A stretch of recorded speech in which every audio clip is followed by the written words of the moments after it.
तर आज आपण बघणार आहोत कावेरी नदीबद्दल। तर जसं की आपण बघितलं की कावेरी या नदीला लाईफलाईन ऑफ साऊथ इंडिया असं म्हटलं जातं।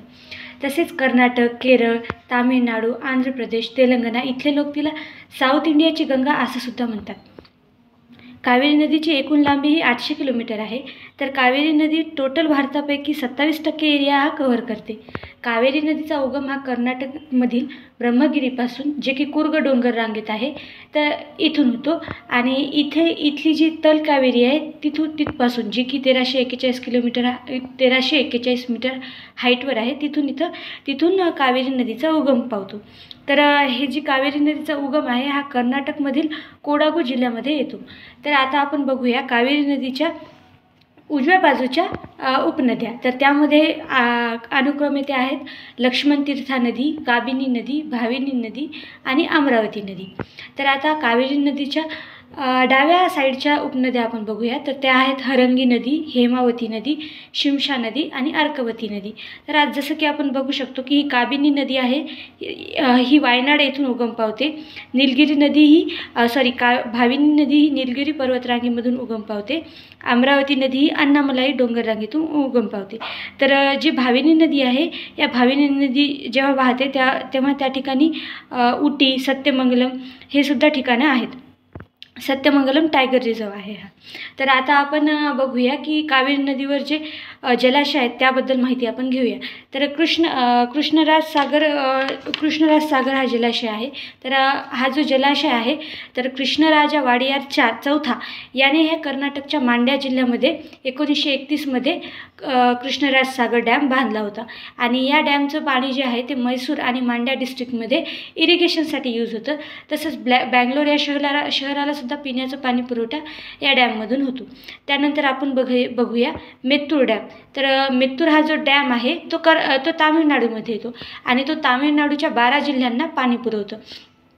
तसंच मेत्तूर डॅमला तामिळनाडूसाठी लाईफलाईन सुद्धा म्हटलं जातं। तर पण हा जो मेत्तूर डॅम आहे तो कर्नाटक आणि तामिळनाडू यांच्यामध्ये वादग्रस्त आहे। कारण तामिळनाडूचं जे गव्हर्नमेंट आहे त्याने बरंचसं पाणी या मेत्तूर धरणामध्ये अडवलेलं आहे आणि त्यामुळे कर्नाटक भागामध्ये या कावेरी नदीवर पूर येतात, असं यावरून त्यांच्यामध्ये वाद आहे।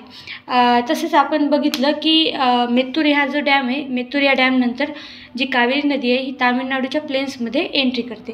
तसंच अजून या नदीवरचं एक चर्चेमधलं ठिकाण म्हटलं तर बिलीगुंडलू हे ठिकाण आहे।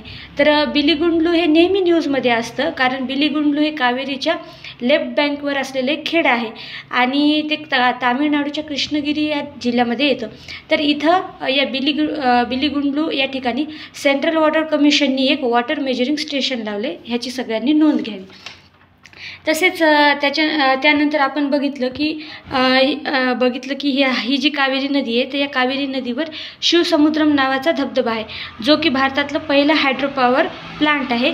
आणि विश्वेश्वरय्या आहेत त्यांचा या धबधब्यामधील हायड्रो पॉवर प्लांट उभं करण्यामध्ये हात होता।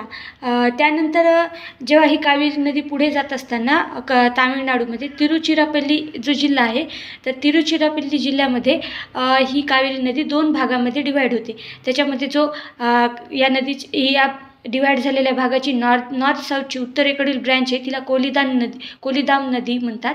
तर जी साऊथ साईडची दक्षिण बाजूची जी ब्रँच आहे तिला कावेरी नदी असं म्हटलं जातं। तर जसं की आपण बघतो की ह्या ज्या 2 ब्रँच झालेल्या आहेत त्या 2 ब्रँच नंतर कॉन्व्हर्ज होतात आणि श्रीरंग आयलंडची निर्मिती करतात। आणि मग त्यानंतर ही कावेरी नदी 36 वेगवेगळ्या अशा चॅनलमध्ये विभागल्या जाते। आणि अंतिम जेव्हा तिचा भाग आहे तेव्हा ही अंतिम पडावामध्ये ती कावेरी नदी आहे ना, ती तामिळनाडूच्या तामिळनाडूचं एक पुंपहर नावाचं ठिकाण आहे, तिथून मग ती बंगालच्या उपसागरामध्ये प्रवेश करते। जर आपण बघायला गेलं कावेरी नदी ही डेल्टा फॉर्म करते, पण ही डेल्टा वाईल्ड प्रकारचा डेल्टा बनवते। आणि कारण की याच्यामध्ये खूप नंबरच्या ज्या डिवाईड झालेल्या त्याचे ब्रँचेस असतात, त्याच्यामुळे हा वाईल्ड डेल्टा बनवते। आणि या डेल्टाला गार्डन ऑफ साऊथ इंडिया असंही म्हटलं जातं।